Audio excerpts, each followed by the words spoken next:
നല്ല കാലത്ത് കൂടെ ഉണ്ടായിരുന്ന ഒരു അന്ന് മുതൽ എനിക്കിങ്ങനെ കാറിലിരുന്ന് ഇങ്ങനെ സംസാരിച്ച് എനിക്ക് ശീലമില്ല.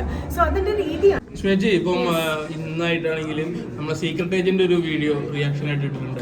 റിയാക്ഷൻ ചെയ്തിട്ടുണ്ടോ? ചേച്ചി പറഞ്ഞ വീഡിയോകൾ എടുത്തിട്ട് റിയാക്ഷൻ ചെയ്തിട്ടുണ്ടായിരുന്നു. സീക്രട്ട് ഏജന്റ് പറഞ്ഞു വെച്ചാല് പുള്ളി അങ്ങനെ ഒരു സംഭവം പറഞ്ഞിട്ടുണ്ടെന്ന് പറഞ്ഞു. ഓൾറെഡി ആൾക്കാരെ അറിയട്ടെ ചിലതൊക്കെ അദ്ദേഹം അപ്പം പക്ഷെ ചേച്ചിയെ വിമർശിച്ചത് വേറൊരു രീതിയിലാണെന്ന് പറഞ്ഞു. കണ്ടില്ലല്ലേ? ലക്ഷ്മി ചേച്ചി ചെയ്തതില് പെർഫ്യൂമിന്റെ വീഡിയോയില് അതില് കണ്ടന്റ് ആയിട്ട് കൊടുത്ത സമയത്ത് BGM കയറ്റി എന്നാണ് സീക്രട്ട് ഏജന്റ് പറയുന്നത്. ബാക്കിയൊക്കെ ചേച്ചിന് സപ്പോർട്ടാണെന്ന് പറഞ്ഞു. ഞാൻ BGM ഇട്ടതിന് അതിനെന്താ കുഴപ്പം?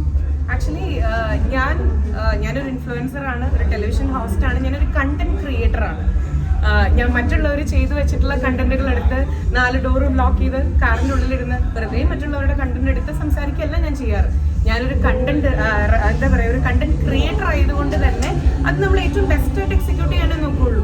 ഇനിയും എൻ്റെ വീഡിയോസിൽ ഞാൻ ചിലപ്പോൾ 3 ക്യാമറയോ 4 ക്യാമറയോ വെച്ച് ഞാൻ BGM ഇട്ടിട്ടൊക്കെ ആയിരിക്കും. എനിക്കിങ്ങനെ കാറിലിരുന്ന് ഇങ്ങനെ സംസാരിച്ച് എനിക്ക് ശീലമില്ല. സോ അതിൻ്റെ രീതിയാണ്. അപ്പോൾ ഇനിയും അത്തരത്തിലുള്ള വീഡിയോസ് ഞാൻ ചിലപ്പോൾ ചെയ്തെന്നിരിക്കും. BGM ചിലപ്പോൾ ഞാൻ മ്യൂസിക് ഡയറക്ടറെ കൊണ്ട് ചെയ്യിപ്പിച്ചിട്ട് ഞാൻ ചിലപ്പോൾ എഡിറ്റ് ചെയ്ത് ഇടുന്നിരിക്കും. അതൊക്കെ എൻ്റെ പേഴ്സണൽ ചോയ്സാണ്. കാരണം എൻ്റെ യൂട്യൂബ് ചാനലാണ്.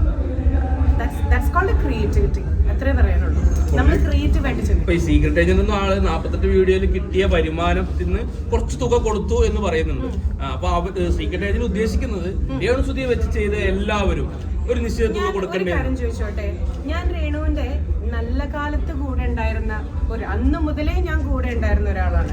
2 വർഷത്തോളമാണ് എന്നെ കൊണ്ട് പറ്റുന്ന രീതിയിൽ, ഞാനത് വലിയ ഭീമമായെന്നല്ല, എന്നെ കൊണ്ട് പറ്റുന്ന രീതിയിൽ സുധിച്ചേട്ടനില്ലാത്തത് കൊണ്ട് സ്റ്റാർ മാജിക്കിൽ നിന്ന് കിട്ടുന്നൊരു വരുമാനം എന്നെ കൊണ്ട് പറ്റുന്ന പോലെ 2 വർഷത്തോളം ഞാൻ അവരുടെ കൂടെ ഉണ്ടായിരുന്നു. ഈ 2 വർഷവും അവരെ കുറ്റം പറഞ്ഞ്, അവരെ കല്ലെറിഞ്ഞ് ഒരു ക്യാൻസർ വരേണ്ടി വന്നു ഇത്തരത്തിലുള്ള മോശം പറഞ്ഞവരെ സഹായിക്കാൻ വേണ്ടിയിട്ട്. അത് മാത്രമേ എനിക്ക് പറയാനുള്ളൂ. അതൊന്ന് ചിന്തിക്കുക. That's it.